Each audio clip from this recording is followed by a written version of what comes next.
যুক্তরাষ্ট্রের বিরুদ্ধে লড়তে ইরানের পাশে দাঁড়িয়েছে সৌদি আরব সহ উপসাগরীয় বেশ কয়েকটি মুসলিম দেশ।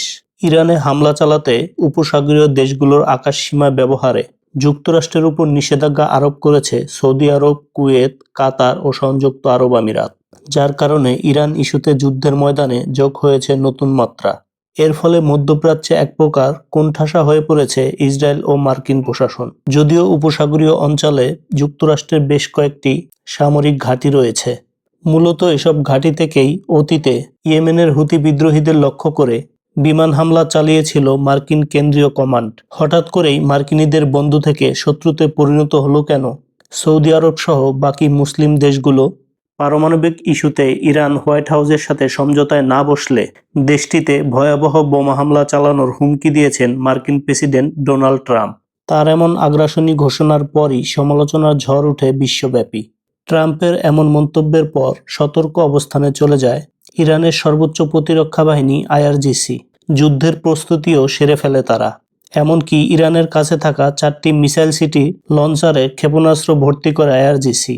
যুক্তরাষ্ট্র যদি ইরানকে লক্ষ্য করে কোনো ধরনের সামরিক অভিযান চালায়, তবে ভারত মহাসাগরে থাকা ব্রিটিশ আমেরিকান নৌঘাঁটি সহ মধ্যপ্রাচ্যের মার্কিন বাহিনীর সামরিক ঘাঁটিগুলো বোমা মেরে উড়িয়ে দেওয়ার হুমকি দেয় আইআরজিসি।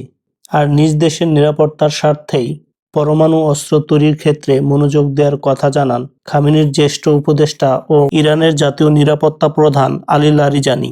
এরপরই নড়েচড়ে বসেন ট্রাম্প ও ইসরায়েলের প্রধানমন্ত্রী বেনিয়ামিন নেতানিয়াহু।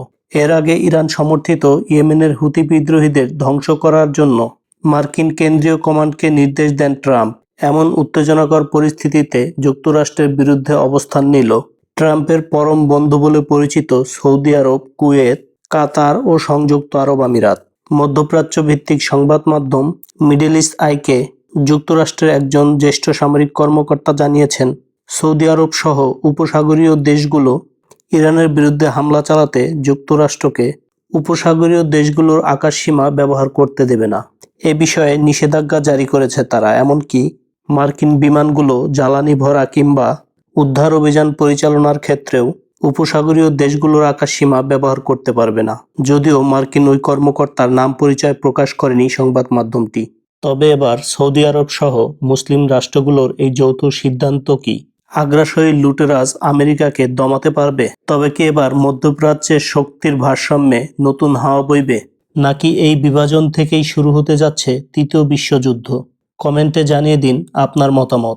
ভিডিও ভালো লাগলে লাইক দিন, শেয়ার করুন। চ্যানেলে প্রথমবার হলে সাবস্ক্রাইব করুন। প্রতিনিয়ত সকল সংবাদ সবার আগে জানতে ফলো করুন আমাদের ফেসবুক পেজ। আজ এ পর্যন্তই। দেখা হচ্ছে আবারও নতুন কোনো তথ্যপূর্ণ ভিডিও নিয়ে। ততক্ষণ সবাই ভালো থাকুন, সুস্থ থাকুন। আল্লাহ হাফেজ।